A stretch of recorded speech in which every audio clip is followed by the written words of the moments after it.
The year was 1987. Deep in the woods of Pennsylvania stood the Hollowbrook Asylum, a psychiatric hospital infamous for its dark history. Officially, it was a place for the mentally ill to receive care. Unofficially, it was a house of horrors, where inhumane experiments were conducted under the guise of medical treatment. Dr. Victor Henshaw, the asylum's director, had a reputation for pushing the limits of psychiatric science. The patients who entered the asylum rarely came out. Those who did were never the same. Rumors spread among the townsfolk about screams echoing through the night, shadows moving behind the barred windows, and patients begging for help before vanishing without a trace. When Emily Carter, a young and idealistic nurse, arrived at Hollowbrook, she was eager to help the patients. On her first day, she was met with cold glares from the senior staff. Nurse Margaret, an older woman with a perpetually tired expression, pulled Emily aside. "You're better off leaving, dear," she whispered. "This place, it changes people." Emily brushed off the warning. She had worked in psychiatric hospitals before and believed that proper care could heal even the most broken minds. But as the days passed, she noticed the strange treatment of the patients.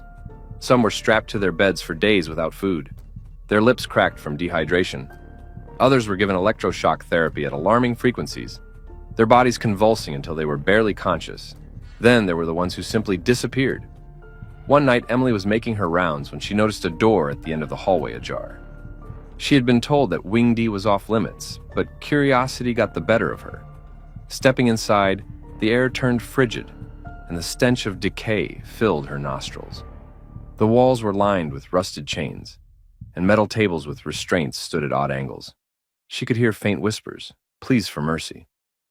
At the end of the corridor was a single iron door, locked with multiple bolts. As Emily reached for it, a hand clamped onto her shoulder. Spinning around, she came face to face with Dr. Henshaw. "You shouldn't be here, Nurse Carter," he said, his voice eerily calm. His grip tightened as he led her back.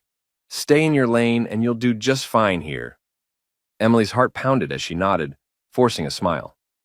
But she knew she had to find out what was behind that door, the horrors within. Determined, Emily stole a set of keys from Nurse Margaret's office. That night, she returned to Wing D and unlocked the iron door. What she saw made her stomach turn. Rows of patients, if they could still be called that, were strapped to beds, their bodies twisted and deformed. Some had grotesque scars where incisions had been made. Others were missing limbs. Their eyes, hollow and lifeless, followed her as she stepped further in. A figure stirred in the corner. A frail woman, her arms covered in deep wounds, reached out. "Help!" "Me," she croaked. Before Emily could react, alarms blared. Dr. Henshaw and his orderlies stormed in, grabbing her. "Curiosity is a dangerous thing, Nurse Carter," he said with a grin. "Perhaps it's time you became a patient yourself." Days turned into weeks. Emily was now locked in a padded cell, dosed with drugs that blurred her thoughts. But she hadn't given up. She had memorized the orderlies' shifts and knew when they would be vulnerable. On a stormy night, she made her move. Overpowering a nurse on duty, she stole her keycard and slipped into the hallways. The power flickered as she sprinted to the exit, but before she could escape, she heard it. The cries of the patients trapped in Wing D. Guilt gnawed at her. She couldn't leave them behind. Bursting into the forbidden wing, she unstrapped as many patients as she could. Some were too weak to move, but others, filled with rage, grabbed makeshift weapons. Together they stormed out, overpowering the staff. Dr. Henshaw was found cowering in his office. The patients dragged him into one of the metal tables, restraining him as he screamed for mercy. They had suffered under his hand for too long. The last thing Emily saw before escaping into the night was the vengeful glint in their eyes as they surrounded him. Hollowbrook Asylum burned to the ground that night. Authorities found no trace of Dr. Henshaw or the patients. Only Emily was discovered wandering the nearby highway, her white uniform stained with blood. No official records of Hollowbrook's experiments were ever found. But locals say that on quiet nights, if you listen closely near the ruins, you can still hear the echoes of the forgotten, the whispers of those who suffered within its walls. Some say Emily Carter was never the same after that night. Others claim she still searches for those lost souls, unable to forget the horrors of Hollowbrook Asylum. Dr. Victor Halloway was a legend in the medical world, a brilliant surgeon with unmatched precision. He saved countless lives. Yet, beneath the pristine white coat and surgical mask lay a horrifying secret, one that would soon unravel in the dark corridors of St. Augustine Hospital. Late one stormy night, an emergency case arrived. The patient, a middle-aged man with deep lacerations across his body, was barely alive. What puzzled the staff was his silence. No screams, no groans, just wide, terrified eyes. Dr. Halloway took the case personally, ordering the team to prepare the OR immediately. As the surgery began, something felt wrong. The patient's organs were not where they should be. His heartbeat irregular, his blood thick and dark. Halloway's hands trembled, an unusual occurrence for him. When he reached for the scalpel, the patient suddenly grabbed his wrist, whispering, "Not you, not again." The next morning, the patient was gone. Not discharged, vanished. No one had any recollection of moving him. His file, medical records, and even his blood samples had disappeared. Security footage from the previous night was corrupted. Dr. Halloway, troubled but unwilling to discuss the incident, went about his day. But whispers circulated through the hospital. Some nurses claimed they saw shadows moving where no one should be. Others swore they heard muffled screams from the basement, an area supposedly abandoned years ago. One nurse, Emily, grew curious. Late at night, she descended to the basement. Dust-covered surgical tools, rusted tables, and expired medical supplies littered the area. Then she found a locked door labeled Research Ward, Restricted Access. A feeling of dread washed over her. As she turned to leave, she heard the sound of heavy breathing. When she spun back around, the door was ajar. Against her better judgment, she stepped inside. The room was filled with rows of surgical tables, each occupied by something unnatural. Bodies stitched together, organs rearranged, flesh fused in grotesque experiments. Emily clasped her mouth to suppress a scream. But the worst was yet to come. A journal sat atop a nearby table, marked Dr. Victor Halloway. Emily flipped through the pages, horror growing with each entry. The journal detailed experiments on unwilling patients, people who had mysteriously disappeared after arriving at St. Augustine. Dr. Halloway had been obsessed with surgical evolution, creating hybrids of flesh and bone, pushing the boundaries of life itself. Then she read the last page. My latest experiment is complete. The subject's body accepted the alterations. But there is one flaw. They remember everything. A sound echoed from the far end of the room. One of the bodies twitched. Emily backed away, heart pounding. Then she saw something even worse. An empty surgical table, restraints broken. A silhouette loomed in the doorway. Dr. Halloway stood there, his surgical mask stained with something dark. You shouldn't be here, Emily, he said softly. The lights flickered. The patient from last night stood behind him, his mangled body barely holding together, but his eyes burned with fury. You did this to me, he rasped. Now, it's your turn. Dr. Halloway lunged, scalpel flashing. Emily dodged, knocking over a tray of tools. The patient grabbed Halloway's arm, wrenching the scalpel away.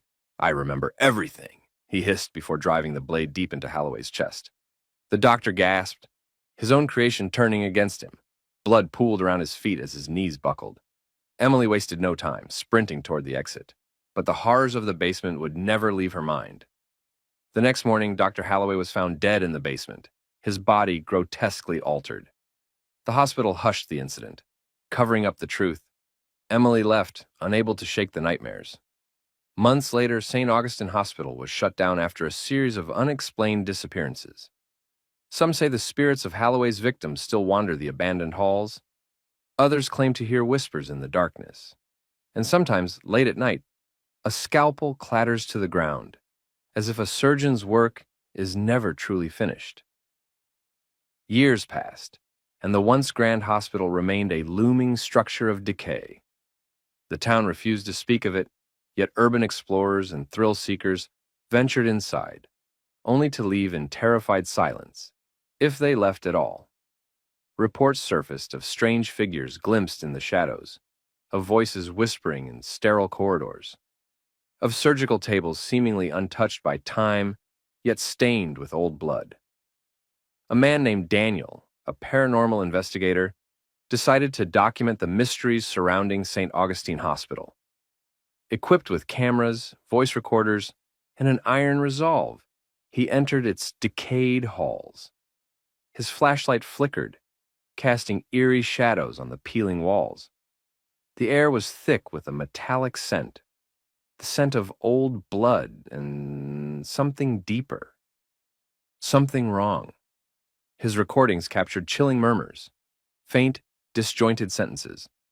Scalpel, hold him down, not again, help me. He followed the sounds, heart hammering, until he stood before a rusted door marked morgue. He pushed it open, revealing cold metal slabs, some disturbingly occupied. Then his breath caught. One slab was empty, yet the straps that once restrained a patient were torn apart. Fresh blood stained the surface. A chill crept up his spine. His camera flickered, the image distorting. Then, through the viewfinder, he saw it. A shadow moved behind him. He spun around, but there was nothing there. But as he turned back to his camera's screen, a face loomed inches from his, a grotesque fusion of stitched flesh and hollow eyes. The same patient who had whispered, "Not you." Not again. The camera hit the floor as Daniel's screams echoed through the hospital. The footage was later found. But Daniel never was, and St. Augustine Hospital remained a tomb of horrors, waiting for its next victim. The towering iron gates of Blackwood Asylum loomed before Ethan Carter and the three others who had been sentenced to its depths. Accused of madness, deemed unfit for society, they were thrown into the hands of a facility that promised care, but delivered torment. Ethan had heard whispers about Blackwood before he was dragged in. Rumors of missing patients, grotesque experiments, and a darkness that seeped through the very walls of the asylum. But nothing could prepare him for the horrors that awaited inside. The first sign that something was wrong came, as soon as they crossed the threshold. The smell of rot and disinfectant clung to the air. The nurses, clad in pale uniforms, stared blankly, their eyes devoid of warmth. The orderlies moved with eerie precision, their expressions unreadable.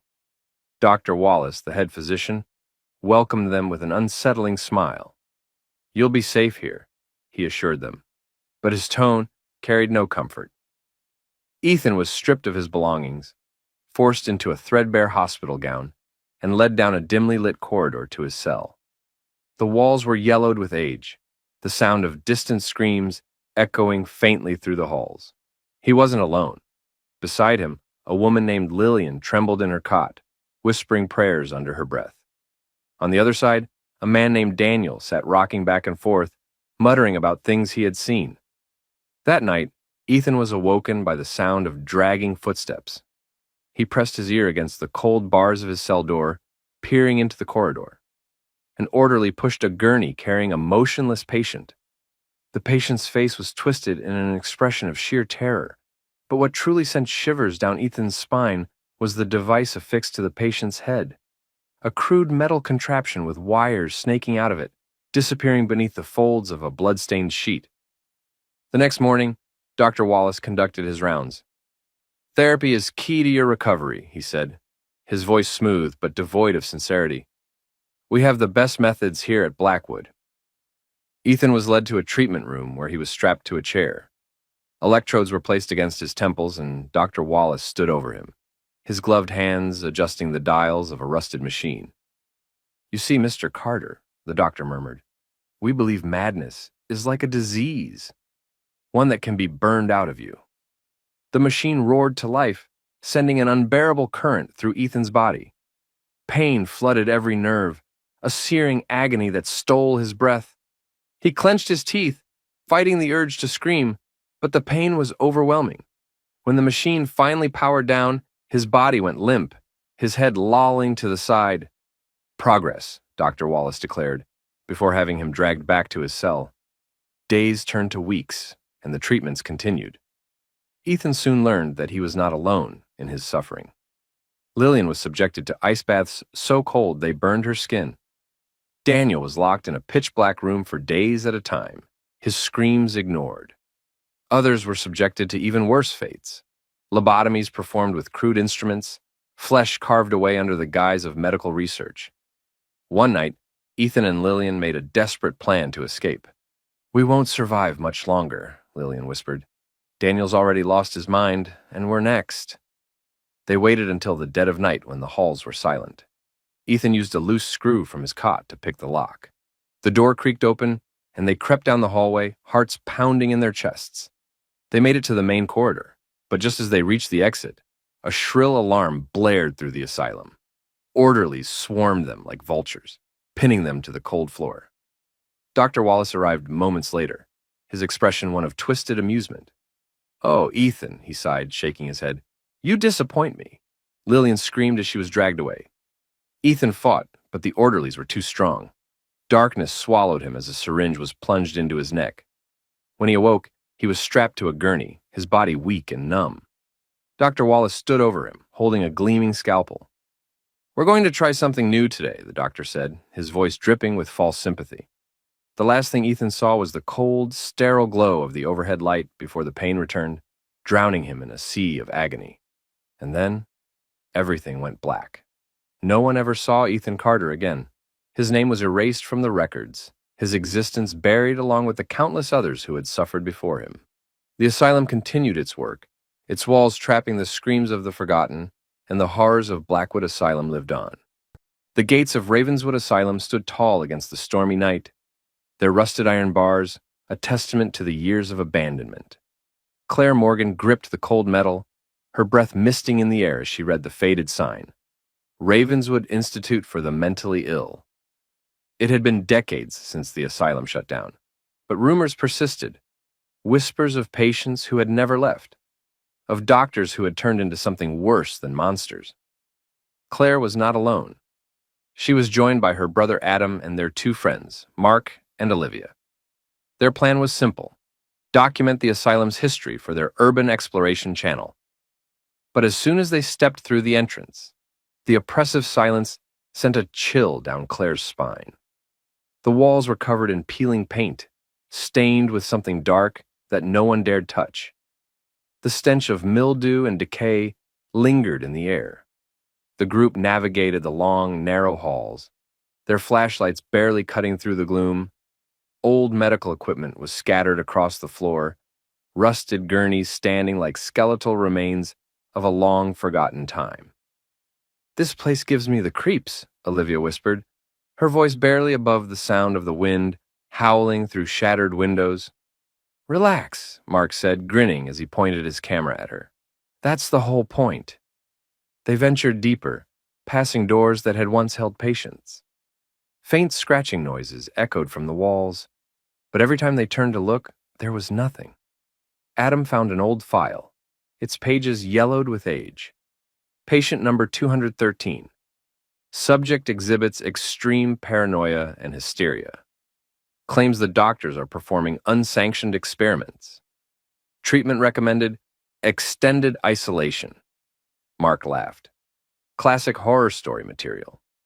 Claire, however, wasn't amused. She had read about Ravenswood before coming here. Patients had vanished, their records erased. No bodies were ever found.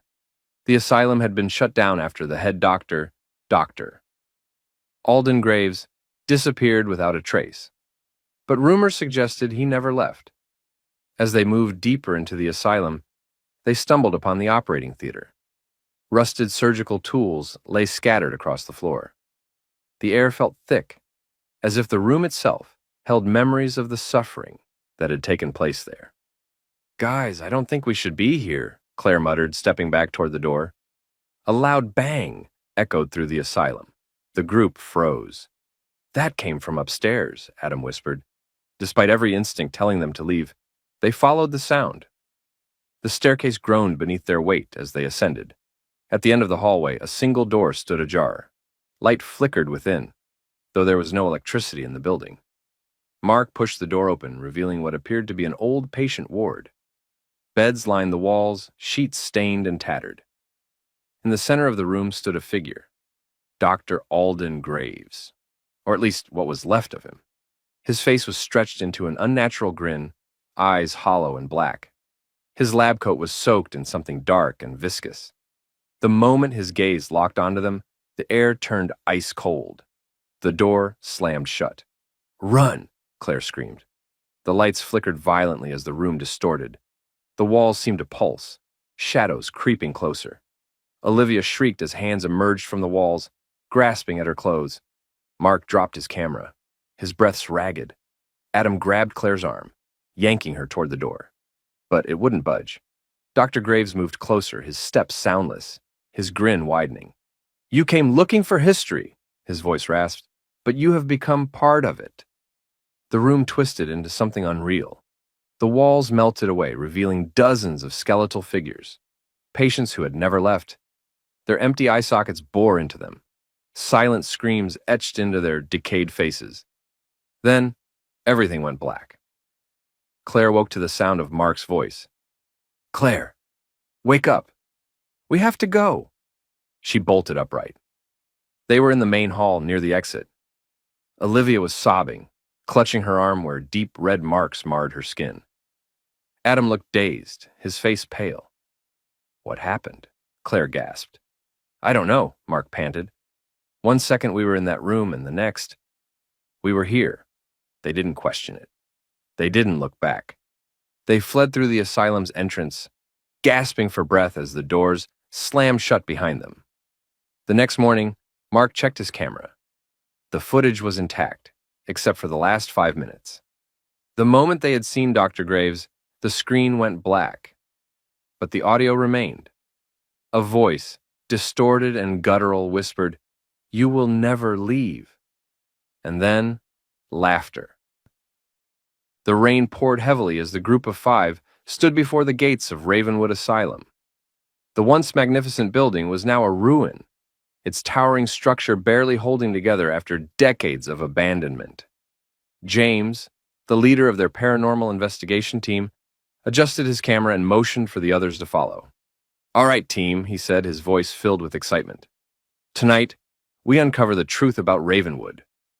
Legend had it that the asylum had been shut down due to the horrific experiments conducted by Dr. Edgar Whitmore, a physician obsessed with curing insanity through extreme and unethical methods. His patients were not just mentally ill, but also unwilling test subjects for his dark experiments. When authorities raided the asylum, they found no traces of him, just hollowed-out husks of patients who were too traumatized to speak.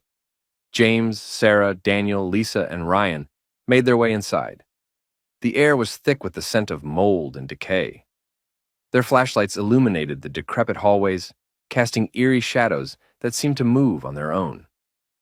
"This place is a nightmare," Lisa whispered, hugging her arms tightly. "And yet, we're still here," Daniel muttered. As they ventured deeper, they found a rusted elevator door slightly ajar. Behind it was a staircase leading downward. "The underground levels," James muttered, "where Whitmore performed his experiments." The group hesitated. Every instinct told them to turn back, but curiosity pushed them forward. Step by step, they descended into darkness. The basement was worse than they had imagined. Rows of rusted metal tables lined the room, each one equipped with restraints. Crude surgical tools lay scattered across the floor, their edges still stained with dried blood. Broken glass crunched beneath their feet as they moved cautiously. Sarah pointed at a dusty filing cabinet. "There might be records here." She pulled open a drawer, revealing countless folders. Most were too damaged to read, but one remained intact. The label read Subject 47, Failed Experiment. Lisa covered her mouth as Sarah read aloud, "Subject showed no improvement after repeated electroshock therapy. Subject's responses became erratic. Increased aggression noted. Subject reported hearing voices." Dr. Whitmore insisted on continuing treatment. "Treatment?" Ryan scoffed. "Sounds more like torture." A distant metallic clang made them freeze. "Did you hear that?" Daniel whispered. The sound came again, closer this time. "We need to go," Lisa said, panic rising in her voice. James nodded, but before they could move, the overhead lights flickered to life. The group exchanged terrified glances. There was no power in the building. A low, guttural growl echoed through the corridor. The team turned as a shadow emerged from the far end of the basement. It was humanoid, but its body was grotesquely disfigured. Its skin, pale and stretched thin, barely concealed the writhing veins underneath. Its hollow eyes locked onto them as it took a slow, deliberate step forward. "Run!" James shouted. They bolted up the stairs, their footsteps thundering against the rusted metal. Lisa screamed as a cold, bony hand grasped at her ankle, but Ryan yanked her away just in time. They reached the first floor and slammed the door shut. James braced against it, his heart pounding. What the hell was that? One of Whitmore's patients? Sarah gasped, clutching the file to her chest. A deep, guttural voice drifted through the door. "You shouldn't be here," Lisa sobbed. "We have to get out." Suddenly, the walls around them groaned, and the building seemed to come alive. Doors slammed shut, lights flickered, and distant screams filled the air. Phantoms of past patients reliving their torment. The group sprinted toward the exit, but the doors refused to budge. James turned back, his eyes scanning for another escape route. The windows! Daniel grabbed a chair and hurled it at the nearest window. The glass shattered, and they wasted no time scrambling out. James was the last to jump, just as an inhuman shriek filled the air behind him. They ran until Ravenwood was nothing more than a shadow in the distance. Only then did they collapse onto the wet grass, gasping for breath. Sarah clutched the file. We have proof now. James looked back at the asylum, its windows dark and uninviting. Some things should stay buried. As they stood to leave, Lisa noticed something on her arm. Long, jagged scratches that hadn't been there before. A whisper drifted through the night air. You will never leave. The group fled, but deep down, they knew the asylum had marked them. And Ravenwood never lets its subjects go.